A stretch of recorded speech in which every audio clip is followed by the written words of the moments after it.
الحمد لله وكفى وسلام على عباده الذين اصطفى لا سيما على سيد الرسل وخاتم الأنبياء وعلى آله الذين سلكوا على طريق الهدى اما بعد فاعوذ بالله من الشیطان الرجیم بسم اللہ الرحمن الرحیم اعلموا انما الحیاة الدنیا لعب ولهو وزینة وتفاخر بینکم وتکاثر فی الاموال والاولاد كمثل غیث اعجب الکفار نباته ثم یہیج فتراه مصفرا ثم یکون حطاما صدق اللہ العظیم وصدق رسولہ النبی الکریم ونحن على ذلك لمن الشاہدین والشاکرین والحمد للہ رب العالمین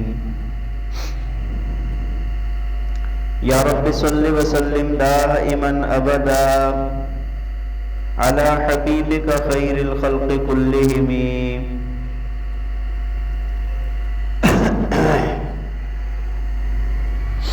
درود پاک پڑھ لیں۔ اللہم صلی علی سیدنا و مولانا محمد وعلی آل سیدنا و مولانا محمد وبارک وسلم۔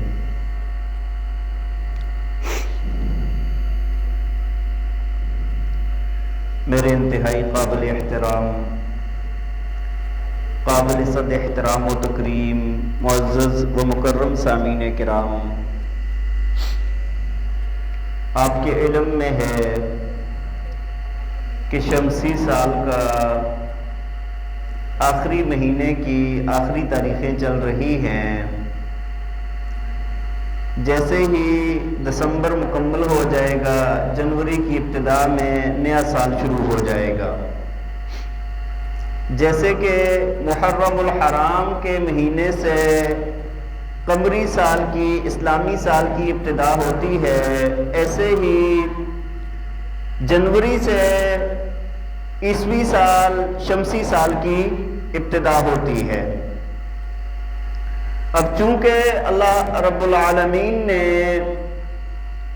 ہمیں ایک مدت مقرر دے کر دنیا میں بھیجا ہے، ہر انسان کی زندگی کا ایک مدت مقرر کی گئی ہے، نہ انسان اس سے زیادہ عمر پا سکتا ہے نہ اس سے کم کر سکتا ہے۔ تو جیسے ہی ایک دن گزرتا ہے، دوسرا دن گزرتا ہے، ہفتہ گزرتا ہے، مہینہ اور سال گزرتا ہے، اللہ تعالیٰ نے انسان کو جو عمر عطا فرمائی ہے ان میں سے دنوں کے حساب سے، ہفتوں اور مہینوں اور سالوں کے حساب سے وہ کم ہو رہا ہے۔ لیکن ابھی نئے سال کی ابتدا نہیں ہوئی ہوتی، اس سے پہلے ہی تیاریاں شروع ہو جاتی ہیں نیا سال منانے کے لیے، جس کے اندر فحاشی بھی ہوتی ہے، جس کے اندر ایک بہت زیادہ خوشی اور مسرت کا اظہار بھی کیا جاتا ہے، جھنڈیاں بھی لگائی جاتی ہیں، بتیاں بھی جلائی جاتی ہیں، خوشی بھی منائی جاتی ہے۔ انسان کو اللہ تعالیٰ نے پیدا فرمایا ہے تو اللہ تعالیٰ نے انسان کو عقل عطا فرمائی ہے۔ عقل کا تقاضا یہ تھا کہ بھائی تمہاری زندگی کا ایک سال کم ہو گیا ہے، تم اگر 100 سال بھی زندگی لے کر آئے ہو، ایک سال تمہارا کم ہو گیا ہے۔ اب جب ایک سال کم ہو گیا ہے تو اس ایک سال پر انسان کو فکر مند ہو جانا چاہیے تھا کہ بھائی میری زندگی کا ایک سال گزر گیا ہے۔ توجہ میری طرف کریں،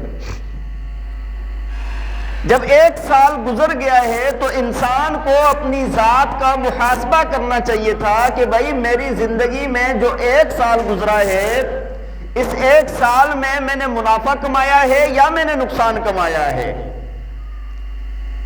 اللہ تعالیٰ نے قرآن پاک میں دن رات کو، صبح شام کو، دن کے آنے کو، رات کے جانے کو سورج کے طلوع ہونے کو، چاند کے نکلنے کو، ستاروں کے جگمگانے کو اللہ تعالیٰ نے اپنی قدرت کی نشانیاں قرار دیا ہے۔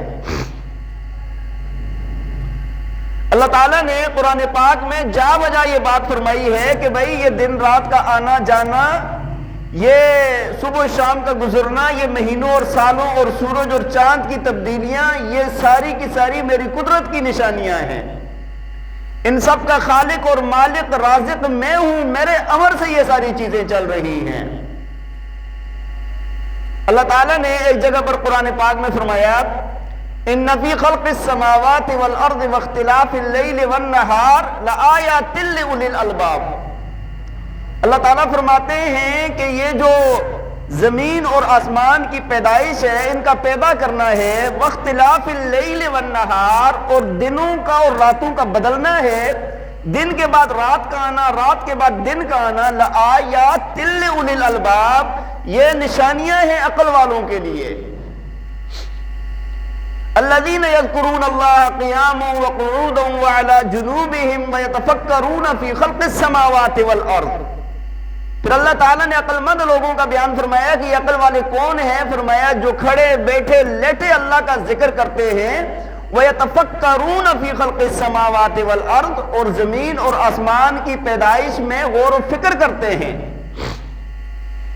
اور جو انسان غور و فکر کرتا ہے کہ یا اللہ اتنا بڑا کارخانہ حیات آپ نے بنا دیا ہے، ہاں اتنی بڑی کائنات بنا دی ہے جس میں اتنے زیادہ سیارے ستارے اور ہمیں زمین کے اوپر آپ نے چلا دیا ہے، یہ جو کائنات کا نظام ہے، ربنا ما خلقت ھذا باطلا، یا اللہ آپ نے یہ فضول نہیں پیدا کیا۔ تو سوچنے والا انسان، فکر کرنے والا انسان وہ سوچتا ہے کہ یار اللہ تعالیٰ نے یہ جو دن رات کو پیدا کیا ہے، ماہ و سال کو پیدا کیا ہے، اس کا کوئی مقصد ہے۔ آج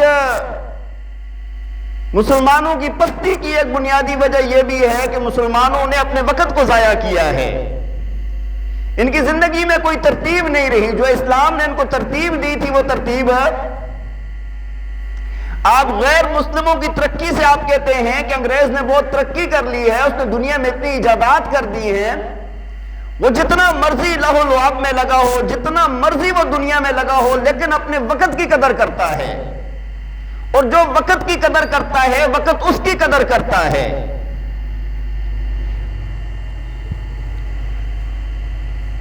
انگریز کے ہاں نا ہر چیز کا وقت مقرر ہے، یہاں تک کہ ان کے جو فلاسفر ہیں نا وہ لکھتے ہیں کہ اگر وہ کسی بے حیائی کا کام بھی کر رہے ہیں نا، پھر بھی ان کا وقت ہوتا ہے کہ بھئی یہ وقت کے اندر میں نے فلاں کام کرنا ہے، الارم لگے ہوئے ہوتے ہیں ان کے۔ اور ہم مست پڑے ہیں، کوئی پتہ نہیں ہے، وقت ضائع ہو رہا ہے، دن آ رہے ہیں، رات آ رہے ہیں، جا رہے ہیں، ہاں سال بدلا تو بس خوشیاں منا لینی ہے ہم نے۔ قرآن اور حدیث کا جب آپ مطالعہ کریں گے، قرآن اور حدیث پر آپ غور کریں گے، آپ کو ایک ایک لمحے کی قدر کا پتہ چلے گا۔ اللہ تعالیٰ نے قرآن پاک میں ایک سورت نازل فرمائی، اور اللہ تعالیٰ نے وہاں پر نہ قسم کھائی ہے، اور اللہ رب العالمین جب کسی چیز کی قسم کھاتے ہیں تو مطلب یہ ہوتا ہے کہ یہ چیز بڑی قیمتی ہے، اس کی عظمت بہت زیادہ ہے، انسان کو متوجہ کرنا ہوتا ہے کہ اس چیز کو ضائع نہیں کرنا۔ اللہ تعالیٰ فرماتے ہیں والعصر، فرمایا کہ مجھے زمانے کی قسم ہے، زمانہ وقت، مجھے زمانے کی قسم ہے، ان الانسان لفی خسر، فرمایا کہ انسان بڑے گھاٹے میں ہے، بڑے نقصان میں ہے۔ اللہ تعالیٰ قسم کھا رہے ہیں، اللہ تعالیٰ قسم کھا کر اس چیز کی اہمیت بتا رہے ہیں، فرمایا مگر کامیاب لوگ کون سے ہیں؟ الا الذین آمنوا وعملوا الصالحات وتواصوا بالحق وتواصوا بالصبر، فرمایا کہ زمانے کے اندر، پورے زمانے کے اندر کامیاب لوگ وہ ہیں جو ایمان لائے، نیک اعمال کیے، جنہوں نے حق کی تلقین کی اور صبر کیا۔ دیکھیں نا، یہ پورا زمانہ ہے، ساری زندگی ہمیں جو دن رات 24 گھنٹے مہینے سال ہمیں ملے ہوئے ہوتے ہیں، بچپن سے لے کر جوانی اور جوانی سے لے کر بڑھاپا اور قبر تک کا جو وقت ہمیں ملا ہوا ہوتا ہے، یہ سارے کا سارا وقت ہے، یہ سارے کا سارا وقت ہے۔ اب اس کے اندر کامیاب کون ہے؟ دنیا کے اعتبار سے بھی اور آخرت کے اعتبار سے بھی وہ بندہ کامیاب ہے جو اس کی قدر کر لیتا ہے۔ جو دنیا کے اعتبار سے قدر کرتا ہے، اللہ اس کو دنیا میں کامیاب کرتے ہیں۔ جو آخرت کے اعمال کے لیے قدر کرتا ہے، اللہ اس کو دنیا اور آخرت دونوں میں کامیاب کرتے ہیں۔ اللہ کے نبی نے فرمایا کہ اللہ تعالیٰ کی بہت بڑی 2 نعمتیں ہیں، مغبون فیہ کثیر من الناس، فرمایا کہ اکثر لوگ اس کے بارے میں دھوکے میں پڑے ہوئے ہیں۔ 2 نعمتیں بہت بڑی ہیں، صحیح بخاری کی روایت ہے، لیکن اکثر لوگ ان نعمتوں کے بارے میں دھوکے میں پڑے ہوئے ہیں۔ الصحہ والفراغ، فرمایا ایک صحت اور دوسری فراغت۔ اللہ تعالیٰ نے صحت بھی عطا فرما دی، فراغت کا وقت بھی آپ کو مل گیا ہے، قدر نہیں کر رہے ہم۔ بھائی یہ جو جوانی ہے نا، یہ جوانی نے رہنا نہیں ہے، اس کو زوال ہے۔ بچہ پیدا ہوتا ہے، سوچتا ہے جوان ہو جاؤں گا، بڑا ہو جاؤں گا، جوان سوچتا ہے بھی بہت بڑی ہے، بوڑھا ہوں گا، بوڑھا کہتا ہے بھی بہت، ابھی تو 100 سال والے لوگ زندہ ہیں، میری تو عمر ہی کوئی نہیں ہے، 70 سال ہوئی ہے۔ بھائی سارے ہم نا منزل کی طرف جا رہے ہیں، منزل کی طرف جا رہے ہیں۔ اب دیکھیں گے بھائی کامیاب بندہ کون سا ہے؟ کامیاب انسان وہ ہے کہ جو اس منزل کی طرف جاتے ہوئے یہاں پر پورے غور فکر دھیان کے ساتھ چل رہا ہے، اور جس کے ذہن میں منزل مقصود ہے، جس منزل تک اس نے پہنچنا ہے نا، وہ منزل اس کے ذہن کے اندر ہے، اس منزل کے لیے وہ سارے نظاروں کو دفع کر دیتا ہے اور منزل کی طرف رواں دواں رہتا ہے۔ آپ ٹرین کا سفر کرتے ہیں نا، ٹرین کا سفر تو کیا ہوگا، گاڑیوں کا سفر کرتے ہیں، ہوائی جہاز کا سفر کرتے ہیں۔ ٹرین کا سفر کرتے ہوئے اگر آپ نے غور کیا ہو، کبھی لاہور جا رہے ہوتے ہیں ہم، بعض کراچی، ہاں یہ جو بڑے راستے میں بڑے پیارے پیارے علاقے آتے ہیں، آتے نہیں آتے؟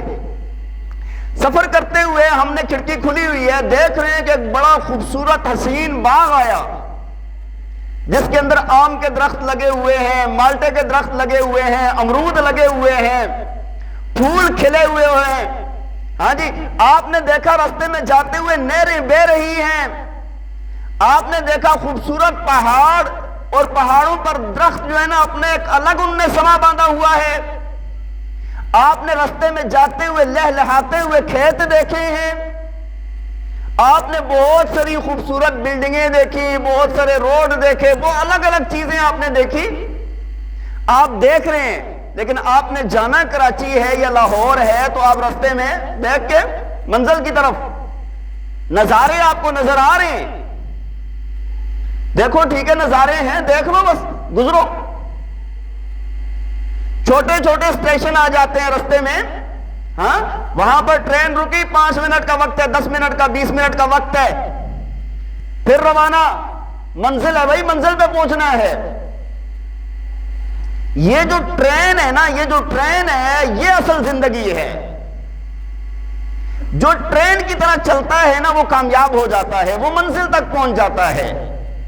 اور کوئی بندہ وہ لے لہاتے کھیت اور وہ سبزے، وہ آبشاریں دیکھ کے راستے میں اتر جاتا ہے، تو وہ منزل تک پہنچ جائے گا۔ زندگی اسی کا نام ہے بھائی۔ آپ دنیا میں آئے ہیں، یہاں پر آپ کو طرح طرح کی رونقیں ملی ہیں، طرح طرح کی چیزیں آپ نے دیکھی ہیں، طرح طرح کے جذبات آپ میں پیدا ہوئے ہیں، آپ نے دنیا کی رونقیں دیکھی ہیں، آپ نے یہاں کی یہ چہل پہل دیکھی ہے۔ اب جو انسان اس میں لگ گیا وہ منزل تک نہیں پہنچ سکتا، وہ کامیاب نہیں ہو سکتا۔ جو انسان اس کو دیکھا، ہاں ہے دنیا کے اندر رونقیں بھی ہیں، چہل پہل بھی ہے، ہاں جی ہنسی مذاق بھی ہے، کھیل کود بھی ہے، یہ ساری چیزیں ہیں، لیکن میری منزل ہے، میں نے وہاں تک جانا ہے۔ یہ انسان، یہ چیزیں اس انسان کے لیے رکاوٹ نہیں بن سکتی۔ پھر تو یہ اللہ نے ہمیں زندگی عطا فرمائی ہے، یہ زندگی کسی مقصد کے لیے ملی ہے، اس زندگی کو لغو اور فضول سمجھ کے ضائع نہ کریں۔ ہاں اللہ تعالیٰ نے فرمایا نا فَحَسِبْتُمْ أَنَّمَا خَلَقْنَاكُمْ عَبَثًا وَأَنَّكُمْ إِلَيْهِ لَا تُرْجَعُونَ۔ اللہ تعالیٰ فرماتے ہیں کہ کیا تم یہ گمان کر بیٹھے ہو کہ تمہیں اللہ نے فضول پیدا کیا ہے، تم اللہ کی طرف واپس لوٹائے نہیں جاؤ گے؟ ہاں اللہ تعالیٰ نے قرآن میں جا بجا یہ بات بیان فرمائی ہے کہ تم ہماری طرف آؤ گے نہیں کیا؟ تمہیں فضول پیدا کیا گیا ہے، لو پیدا کیا گیا ہے۔ أَفَحَسِبْتُمْ أَنَّمَا خَلَقْنَاكُمْ عَبَثًا وَأَنَّكُمْ إِلَيْنَا لَا تُرْجَعُونَ۔ ذرا کبھی سوچا ہے آپ نے ان آیات کو؟ تو بھائی بات یہ ہے کہ اللہ تعالیٰ نے ہمیں کچھ مقصد دے کر دنیا میں بھیجا ہے، فضول اور لغو نہیں بھیجا۔ بلکہ آج جب میں مطالعہ کر رہا تھا سورہ حدید کی آیت میرے پاس آئی، اور یقین مانے کہ وہ آیت میں نے کوئی کتنی بار میں نے پڑھی وہ آیت، اور میں بار بار دیکھتا رہا، لیٹا ہوا میں نے 2-3 بار تو موبائل سے نکال کے دیکھی وہ آیت۔ مجھے بڑا عجیب اللہ تعالیٰ نے یار نقشہ کیسا کھینچا ہے دنیا کی زندگی کا۔ انسان جو زندگی لے کر آیا ہے اس کا اللہ تعالیٰ نے ایک عجیب و غریب مثال دے کر نقشہ کھینچا ہے۔ اللہ تعالیٰ فرماتے ہیں اعلموا انما الحیات الدنیا لعب ولہو وزینۃ وتفاخر بینکم وتکاثر فی الاموال والاولاد کمثل غیث اعجب الکفار نباتہ ثم یہیج فتراہ مصفرا ثم یکون حطاما۔ اللہ تعالیٰ فرماتے ہیں تم کیا سمجھتے ہو، جان لو کہ تم کیا اس کو انما الحیات الدنیا لعب ولہو، اللہ فرماتے ہیں کیا دنیا کی زندگی کھیل کود ہے، کھیل تماشا ہے؟ وزینۃ وتفاخر بینکم، اور یہ کوئی یہاں کی زیب و زینت کے لیے ہے؟ وتفاخر بینکم فی الاولاد والاموال، فی الاموال والاولاد، ہاں اور آپس میں مال دولت پر فخر کرنے کے لیے ہے؟ ہاں اللہ تعالیٰ نے یہ زندگی اس لیے دی ہے تمہیں۔ فرمایا اس کی مثال ایسے ہے کمثل غیث اعجب الکفار نباتہ ثم یہیج فتراہ مصفرا ثم یکون حطاما۔ فرمایا اس کی مثال ایسے ہے جیسے بارش برستی ہے، کسان کے کھیت سے اللہ تعالیٰ وہاں پر سبزیاں بھی نکلی، اناج بھی نکلا، پھل پھول بھی نکلے، وہ نکلتی ہیں ثم یہیج، فرمایا بڑے کمال تک پہنچ جاتی ہیں، پھر فتراہ مصفرا، ہاں اللہ فرماتے ہیں پھر وہ زرد پڑ جاتی ہے، ثم یکون حطاما، پھر وہ ریزہ ریزہ ہو کے ختم ہو جاتی ہے۔ ذرا اس مثال پر غور کریں کہ اللہ تعالیٰ ہمیں بتانا کیا چاہتے ہیں۔ انسان کی زندگی کے اللہ تعالیٰ نے ابتدا سے لے کے آخر تک، انتہا تک کے مراحل کو بیان کیا، اور مثال کے لیے اللہ نے کھیتی کی مثال دی۔ مثال کے لیے دیکھیں نا، ایک بندہ جب فصل لگاتا ہے تو فصل اس کی اگتی ہے، ننے مننے پودے اس سے نکلتے ہیں، بڑے خوبصورت لگتے ہیں، پھر وہ بڑے ہوتے ہیں، ان کے ساتھ اناج لگتا ہے، پھول پھل لگتے ہیں، اپنی جوانی پر جوبن پر ہوتے ہیں، پھر ایک وقت آتا ہے وہ زرد پڑ جاتے ہیں، وہ گرنے لگتے ہیں، پھر ان کو کاٹا جاتا ہے، اور کھیتوں کی حالت ایسے ہو جاتی ہے جہاں پر کبھی فصل تھا ہی نہیں۔ اللہ نے یہ مثال انسان کی زندگی کے لیے دی ہے، اور ایک ایک چیز کو بیان کیا ہے۔ فرمایا کہ انما الحیات الدنیا لعب ولہو، فرمایا کیا دنیا کی زندگی کھیل تماشا ہے؟ بچپن بیان ہو رہا ہے۔ اللہ تعالیٰ نے ابتدا سے لی یہ بات۔ دیکھیں نا، ایک بچہ پیدا ہو گیا، تھوڑا سا بڑا ہوا تو اس کے لیے کھلونے آ جاتے ہیں، ہاں جی، وہ کھیلیں ایسی ہوتی ہیں کہ جن کا کوئی مقصد نہیں ہوتا، چھوٹی موٹی کھلونوں کے ساتھ دوسرا تیسرا، پھر لہو آ جاتا ہے، پھر بیٹ آ جاتے ہیں ہاتھ میں، فٹ بال آ جاتے ہیں ہاتھ میں، ہاں جی، آج کل موبائل آ جاتے ہیں ہاتھ میں، یہ ابتدائی عمر ہوتی ہے کہ جس کے اندر انسان کیا کرتا ہے؟ کھیل تماشے کی عمر ہے. پھر جیسے یہ پروان چڑھتا ہے، لڑکا ہو گیا 14 15 سال 16 سال کا، ہاں اب آپ دیکھیں گے اس کے کپڑے چینج ہوں گے، اس کے بالوں کے سٹائل بدلیں گے، اس کے جوتے چینج ہوں گے، اس کے اندر چمک دمک آئے گی.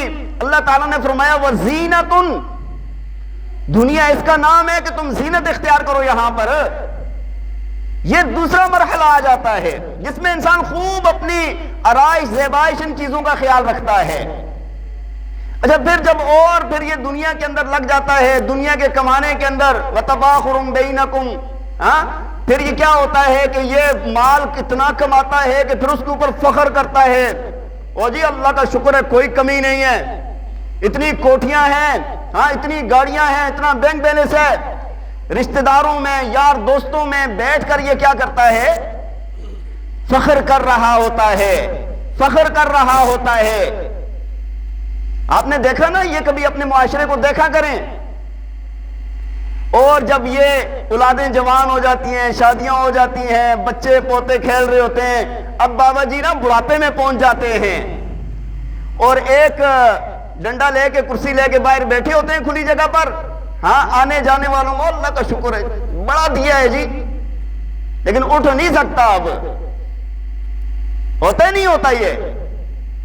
پھر کوٹیاں بنگلے، پھر میں نے یہ کیا تھا وہ کیا تھا، واقعات گنے گا، فخر کرے گا. اللہ نے اس کو بھی بیان کیا ہے وَتَبَاخُرٌ بَيْنَكُمْ فِي الْأَمْوَالِ وَالْأَوْلَادِ.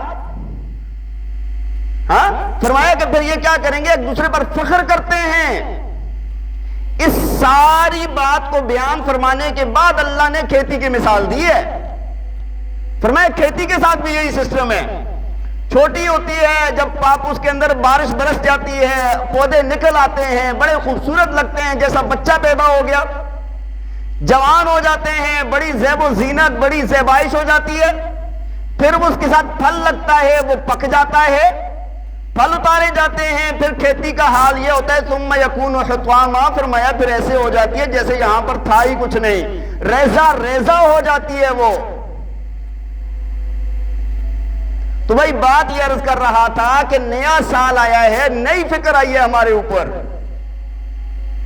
فکر آ گئی ہمارے اوپر کہ یار زندگی کا ایک سال اور کم ہو گیا ہے ہمارا. اللہ تعالیٰ نے جو ہمیں زندگی عطا فرمائی تھی اس میں سے ایک سال اور گر گیا ہے. ہم کہتے ہیں سال گرا، گرا لگاتے ہیں اس کو. تو مفتی رشید احمد صاحب فرمایا کرتے تھے سال گرا نہیں، سال گرا، سال ایک اور گر گیا، سال ہماری زندگی کا ایک اور کم ہو گیا. مفتی شفیع صاحب رحمہ اللہ تعالی علیہ فرماتے ہیں کہ مفتی تقی صاحب ان کا اپنے والد صاحب کا بیان فرماتے ہیں، فرمایا کہ وہ فرماتے ہیں کہ جو کام تم نے ٹال دیا نا سمجھو وہ ٹل گیا ہے. کوئی کام کرنا ہے نا آپ نے، تو تم نے ٹال دیا، فرمایا کہ پھر وہ نہیں کر سکو گے، وہ ٹل گیا ہے. تو فرماتے ہیں کہ وہ فرمایا کرتے تھے کہ اگر جب تمہیں کوئی کام اس طرح آ جائے نا، دو کاموں کے درمیان میں اس کو گسیر دو، دو کاموں کے درمیان میں اس کو کیا کر دو، میں اس کو ٹالو نہیں. ہم لوگ کیا ہماری ہوتی ہے پلان ہوتی ہے کہ یار سال کے بعد یہ کرنا ہے، 6 مہینے کے بعد یہ کرنا ہے، ہاں میں نے کل سے یہ کرنا ہے. نوجوانوں کو ہم نماز کا کہتے ہیں، وہ کہتے ہیں جی کل سے شروع کریں گے. وہ کل کبھی نہیں آئے گی، یہ بات یاد رکھنا. جو کام کرنا ہے اب بھی توبہ کرنی ہے تو ابھی توبہ کریں، کل زندگی موقع نہیں دے گی. کوئی دنیا کا کام کرنا ہے تو ابھی شروع کریں، آخرت بنانی ہے تو ابھی شروع کریں، ٹالیں نہیں اپنی زندگی کو.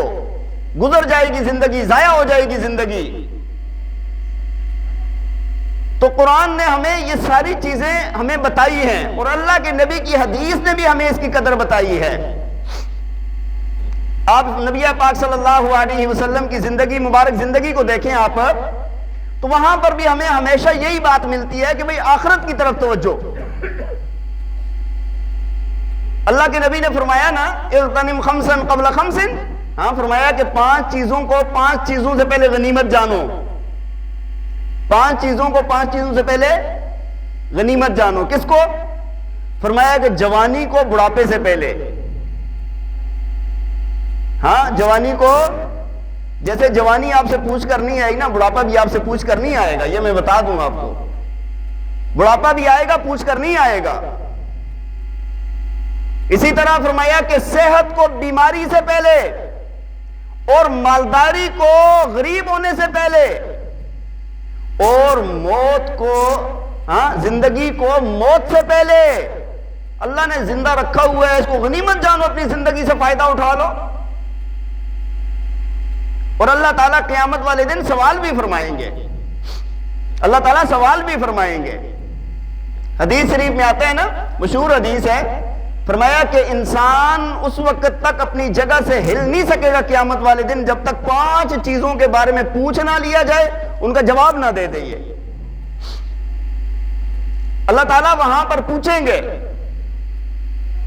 اپنی زندگی کو کس چیز میں خرچ کیا ہے تم نے، عمر کدھر لگائی ہے تم نے، اپنی جوانی کی طاقتوں کو تم نے کدھر خرچ کیا ہے، اور فرمایا کہ مال کدھر سے کمایا تھا اور کہاں پر خرچ کیا ہے، اپنے علم پر عمل کیا کیا ہے تم نے۔ یہ سوالات وہاں پر ہوں گے، اس کے بعد انسان آگے کی منازل طے کرے گا، آگے جائے گا۔ آپ اور میں ان سوالوں کے جواب دے سکتے ہیں؟ ہاں جی، جوانی کدھر خرچ کی ہے؟ جوانی تو ہم نے یشو میں خرچ کی ہے، عمر تو ہم نے دنیا کمانے میں خرچ کر لی ہے یا فضول لغویات کے اندر خرچ کر لی ہے۔ مال کا پتہ نہیں ہے کیسے کما رہے ہیں اور کہاں پر جا رہے ہیں، اس کا بھی کوئی پتہ نہیں ہے۔ ہاں، اور کہتے ہیں آج تو ہر بندہ عالم بنا ہوا ہے، ہر بندہ کہتا ہے جی مجھے پتہ ہے۔ ہاں، ہمارے ہاں تو مفتی حضرات بہت زیادہ ہیں نا جی، کسی سے سوال پوچھے نا تو وہ کہتے ہیں جی میں مفتی تو نہیں ہوں لیکن اس کا جواب یہ ہے۔ ہاں، اچھا مجھے سوال پوچھیں گے، کہتے ہیں فلاں بندے نے مجھ سے سوال پوچھا تھا تو مفتی صاحب میں نے ان کو یہ جواب دیا لیکن میں اپنی تسلی کرنا چاہتا ہوں کہ آپ مجھے بتا دیں۔ غلط جواب دیا ہوتا ہے، اس بندے کو گمراہ کر لیا تم نے۔ مطلب ہر بندہ یہ سمجھتا ہے کہ یار مجھے پتا ہے، چلو کچھ پتا ہے تو اس کے بارے میں پوچھا جائے گا، پھر اس کے بارے میں کیا ہوگا، پوچھا جائے گا کیا عمل کیا ہے۔ قیامت والے دن نا اللہ تعالیٰ کا دربار جب لگا ہوا ہوگا، بڑا مشکل وقت ہوگا، انبیاء کی بھی اس وقت چیخیں ہوں گی، انبیاء بھی اللہ کے خوف سے کپ کپائیں گے۔ ہاں، مشہور حدیث ہے، مولانا طارق جمیل صاحب سے آپ نے بہت تفصیل کے ساتھ سن رکھی ہے کہ اس وقت انبیاء کی کیا حالت ہوگی۔ کوئی نبی اللہ کے سامنے پیش ہونے کے لیے تیار نہیں ہوگا، بڑا مشکل وقت ہوگا۔ روایات میں ہے کہ بندہ اپنے پسینوں میں ڈوبا ہوا ہوگا، گھٹنوں تک، ناف تک، سینے تک، سر سے اوپر تک اپنے پسینے کے اندر تیر رہا ہوگا، سورج سر پر ہوگا، بڑا مشکل وقت ہوگا وہ۔ وہاں پر نا انسان وَهُمْ يَسْتَرِخُونَ فِيهَا رَبَّنَا أَخْرِجْنَا نَعْمَلْ صَالِحًا غَيْرَ الَّذِي كُنَّا نَعْمَلْ۔ اللہ تعالیٰ قرآن پاک میں فرماتے ہیں سورہ فاطر میں، فرمایا وہاں پر انسان چیخے گا، وَهُمْ يَسْتَرِخُونَ فِيهَا، ہاں بہت چیخے گا، روئے گا، بلبلائے گا اور کہے گا ربنا اخرجنا نعمل صالحا غیر الذی کننا نعمل، یا اللہ ہمیں واپس بھیج دے، میں اچھے اچھے کام کروں گا، اب برے کام نہیں کروں گا۔ ہاں، جو پہلے کیے تھے نا وہ والے کام اب نہیں کروں گا، اب اچھے کام کروں گا۔ کتنا مشکل وقت ہوگا اور وہاں پر کیسی حسرت ہوگی انسان کو۔ اللہ تعالیٰ پتہ ہے کیا فرمائیں گے؟ اللہ تعالیٰ فرمائیں گے اولم نعمرکم ما یتذکر فیہ من تذکر وجاءکم النذیر فذوقوا فما للظالمین من نصیر۔ اللہ تعالیٰ وہاں پر فرمائیں گے کیا میں نے تمہیں اتنی زندگی نہ دی تھی جس میں کوئی نصیحت حاصل کرنے والا نصیحت حاصل کر لیتا، اور تمہارے پاس تو ڈرانے والا بھی آیا ہے، تمہارے پاس تو ڈرانے والا بھی آیا ہے۔ دیکھیں ہمیں زندگی جو ملی ہوئی ہے نا، ہم بیوقوف بنے ہوئے ہیں، نہ سمجھ بنے ہوئے ہیں، وہ ہم خود اس سے کام نہیں لے رہے، وہ ہماری اپنی غلطی ہے۔ اللہ نے ہمیں اتنا موقع ضرور دیا ہوا ہے کہ جس میں ایک نصیحت حاصل کرنے والا بندہ نصیحت حاصل کر سکے۔ قرآن ہمارے پاس آ گیا، اللہ کا نبی آ گیا ہمارے پاس، صحابہ آئے، علماء، انبیاء، ساری چیزیں ہمارے سامنے موجود ہیں، ہدایت کے سارے راستے ہمارے سامنے کھلے ہوئے ہیں۔ اللہ نے تو رستہ دکھا دیا، انا ہدیناہ السبیل اما شاکرا و اما کفورا۔ اللہ فرماتے ہیں میں نے تو رستہ دکھا دیا ہے، اب تمہاری مرضی ہے شکر گزار بنتے ہو یا نہ شکرے بنتے ہو۔ تو وہاں پر جب یہ سوال ہوگا تو کیا جواب دیں گے پھر؟ ہاں اس سوال کا کیا جواب ہے جی ہمارے پاس؟ اپنا وقت ضائع نہ کریں، اپنی زندگی کے قیمتی لمحات کو ضائع نہ کریں، اپنے بچوں کو بٹھا کر گھر میں بیٹھ کر ان کے اوپر نا جلاد نہیں بننا، لیکن بٹھا کر ان کو سمجھایا کریں کہ اللہ نے ہمیں زندگی دی ہے، زندگی کا مقصد کیا ہے۔ بچپن سے ان کی تربیت کریں کہ زندگی کا مقصد کیا ہے، ہم نے مرنا ہے، اللہ کے ہاں پیشی ہے۔ بڑا مشکل مسئلہ ہو جائے گا ہمارے لیے وہاں پر، تو جو انسان اس کی کوشش کرتا رہے گا انشاءاللہ وہ کامیاب ہوگا۔ لیکن ہمارے یہاں ماحول کیا، سوشل میڈیا نے ماحول کیا بنایا ہوا ہے، نیا سال آ گیا ہے تو ابھی میسج آنے شروع ہو جائیں گے، ہمیں بھی، مفتیوں کو بھی نہیں، سب کو میسج ہیپی نیو ایئر، جی، اور بڑے اس کے اوپر ڈول دھماکے اور پتہ نہیں کیا کچھ خرافات ہوتی ہیں۔ یار مطلب ملکی سطح پر اگر تم نیا سال منا رہے ہو تو دیکھ لو کہ یار گزشتہ 2024 سے لے کے 2025 آ رہا ہے، اس کے دوران میں ہم نے ملکی حساب سے کیا ترقی کی ہے۔ اگر تم نے کوئی بہت اچھی ترقی کی ہے، کوئی بہت بڑا کام کیا ہے تعلیم میں، صحت میں، لوگوں کے حالات میں، پھر تو خوشیاں مناؤ۔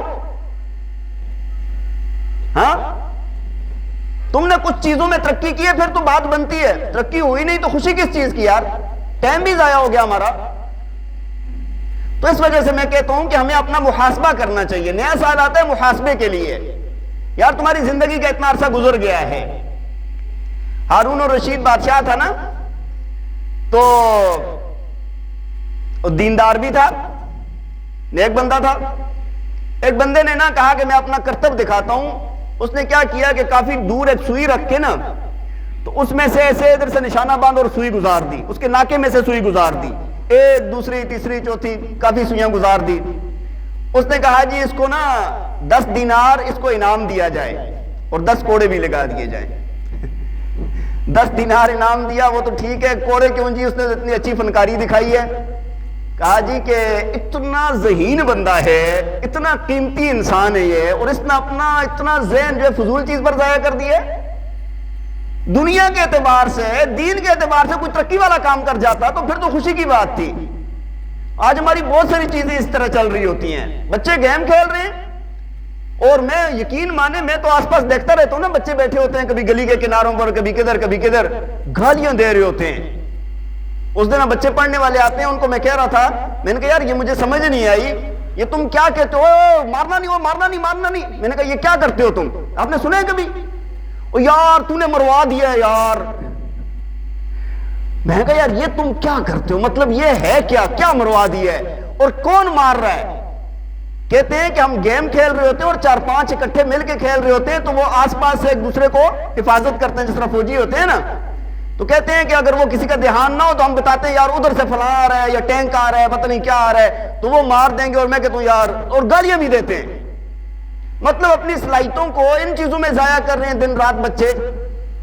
تو اس وجہ سے بھائی اپنا وقت ضائع نہیں کرنا، اور نیا سال آ گیا، اس میں اپنا محاسبہ کرنا ہے، اور اللہ تعالیٰ سے توبہ بھی کرنی ہے کہ یا اللہ جیسے آپ نے ہمیں زندگی دی، صحت دی، عافیت دی، سب کچھ کی خیر دی، اور ہم نے اس کی قدر نہیں کی ہے، یا اللہ ہمارے ساتھ عافیت والا، خیر والا، معافی والا معاملہ فرما دے، اور آگے کے لیے انسان اپنی زندگی کو اچھے راستے پر چلانے کی کوشش کرے۔ اللہ تعالی ہمیں عمل کرنے کی توفیق عطا فرمائے۔ وآخر دعوانا ان الحمدللہ رب العالمین۔ اذان کے بعد سنتیں ادا فرمائیں۔